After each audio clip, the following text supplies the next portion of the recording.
September 21 ಭಾನುವಾರ ಅತ್ಯಂತ ಶಕ್ತಿಶಾಲಿ ಅಮಾವಾಸ್ಯೆಯ ಜೊತೆ ಸೂರ್ಯಗ್ರಹಣ ಬಂದಿದೆ. ಈ ಅಮಾವಾಸ್ಯೆಯನ್ನು ಭಾದ್ರಪದ ಅಮಾವಾಸ್ಯೆ ಅಥವಾ ಮಹಾಲಯ ಅಮಾವಾಸ್ಯೆ ಎಂದು ಕರೆಯುತ್ತಾರೆ. ಸೂರ್ಯಗ್ರಹಣದೊಂದಿಗೆ ಕೂಡಿದ ಅತ್ಯಂತ ಶಕ್ತಿಶಾಲಿ ಅಮಾವಾಸ್ಯೆಯು ಸಾಮಾನ್ಯವಾದ ಅಮಾವಾಸ್ಯೆ ಅಲ್ಲ, ತುಂಬಾ ಶಕ್ತಿಶಾಲಿಯಾಗಿದೆ.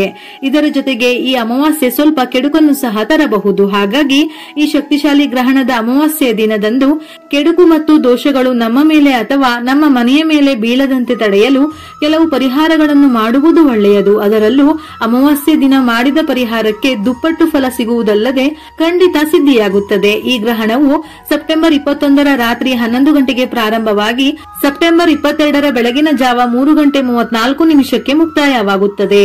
ಇದು ಭಾಗಶಃ ಸೂರ್ಯಗ್ರಹಣವಾಗಿದ್ದು ಇದರಲ್ಲಿ ಚಂದ್ರನು ಸೂರ್ಯನನ್ನು ಕೆಲವು ಭಾಗವನ್ನು ಮಾತ್ರ ಆವರಿಸುತ್ತಾನೆ. ಹಾಗಾಗಿ ಭಾರತದಲ್ಲಿ ಕಾಣಿಸುವುದಿಲ್ಲ.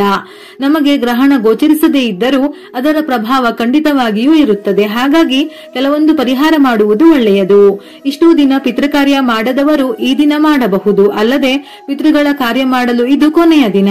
ಲಕ್ಷ್ಮೀ ದೇವಿಗೆ ಪ್ರಿಯವಾದ ದಿನಗಳಲ್ಲಿ ಅಮಾವಾಸ್ಯೆ ತಿಥಿಯು ಕೂಡ ಒಂದು. ಹಾಗಾಗಿ ಈ ದಿನ ಮಹಿಳೆಯರು ಬೆಳಗ್ಗೆಯೇ ತಲೆ ಸ್ನಾನ ಮಾಡಿ ದೇವರ ಮನೆಯಲ್ಲಿ ಲಕ್ಷ್ಮೀ ದೇವಿಯನ್ನು ಪ್ರಾರ್ಥಿಸಿ ಒಂದು ತುಪ್ಪದ ದೀಪವನ್ನು ಬೆಳಗಿಸಿ ಲಕ್ಷ್ಮೀ ದೇವಿಗೆ ನಮಸ್ಕಾರ ಮಾಡಬೇಕು. ಅಮಾವಾಸ್ಯೆಯ ದಿನ ತುಪ್ಪದ ದೀಪ ಬೆಳಗಿಸಿದರೆ ಲಕ್ಷ್ಮೀ ದೇವಿಯ ಆಶೀರ್ವಾದ ಬೇಗ ಸಿಗುತ್ತದೆ. ಲಕ್ಷ್ಮೀ ದೇವಿಯ ಅನುಗ್ರಹದಿಂದ ನಿಮ್ಮ ಮನೆಯಲ್ಲೆಲ್ಲ ಸಂಪತ್ತು ವೃದ್ಧಿಯಾಗುತ್ತದೆ. ಹಣವನ್ನು ಗಳಿಸಲು ಒಳ್ಳೆಯ ದಾರಿಗಳು ಸಿಗುತ್ತದೆ. ಜೀವನದಲ್ಲಿ ಹಣದ ಕೊರತೆ ಉಂಟಾಗುವುದಿಲ್ಲ. ಪ್ರತಿಯೊಬ್ಬರ ಆಸೆಯೂ ಈಡೇರುತ್ತದೆ.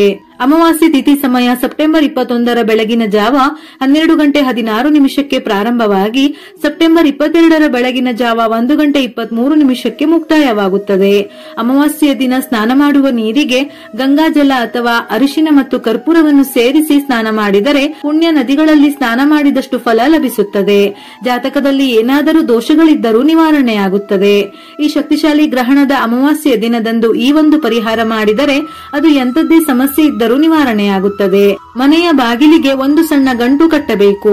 ಮನೆಯ ಮುಖ್ಯ ದ್ವಾರವು ಬಹಳ ಮುಖ್ಯ. ಯಾಕೆಂದರೆ ಒಳ್ಳೆಯದು ಅಥವಾ ಕೆಟ್ಟದ್ದು ಏನೇ ಪ್ರವೇಶಿಸಬೇಕಿದ್ದರೂ ಅದು ಮುಖ್ಯ ದ್ವಾರದ ಮೂಲಕವೇ ಪ್ರವೇಶಿಸುತ್ತದೆ. ಈ ಗಂಟು ಒಂದು ರಕ್ಷಣಾ ಕವಚದಂತೆ ಕಾರ್ಯನಿರ್ವಹಿಸುತ್ತದೆ. ಇದು ದುಷ್ಟಶಕ್ತಿಗಳು, ಕೆಟ್ಟ ಶಕ್ತಿಗಳು, ದೃಷ್ಟಿದೋಷ ಮತ್ತು ಶತ್ರುಗಳು ನಿಮ್ಮ ಮನೆಯ ಮೇಲೆ ಮಾಡುವ ದುಷ್ಟ ಪ್ರಯೋಗಗಳು ಒಳಗಿನಿಂದ ಪ್ರವೇಶಿಸದಂತೆ ರಕ್ಷಿಸುತ್ತದೆ.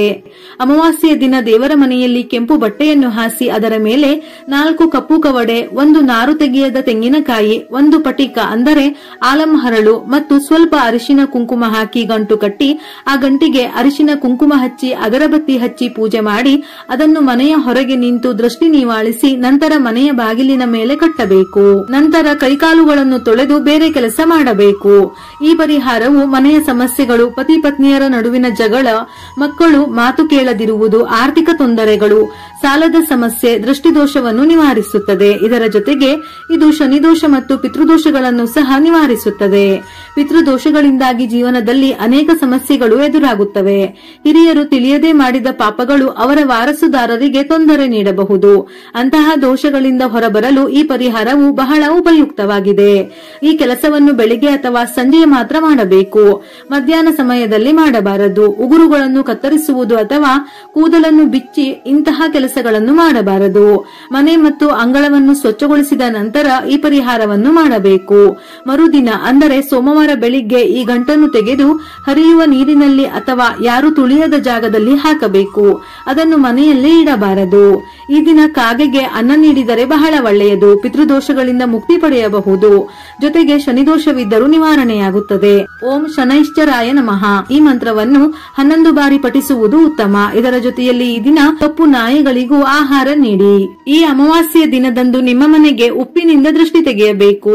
ನಿಮ್ಮ ಮನೆಯ ಯಜಮಾನರು ಮನೆಯ ಮುಖ್ಯ ದ್ವಾರದ ಮುಂದೆ ನಿಂತು ಕಲ್ಲುಪ್ಪಿನಿಂದ ಮನೆಗೆ ದೃಷ್ಟಿ ತೆಗೆಯಬೇಕು. ಇದರಿಂದ ಭಯಾನಕ ದೃಷ್ಟಿದೋಷ ಸಮಸ್ಯೆಗಳು ನಿವಾರಣೆಯಾಗಿ ನಿಮ್ಮ ಮನೆಗೆ ಹಣದ ಹರಿವು ಆರಂಭವಾಗುತ್ತದೆ.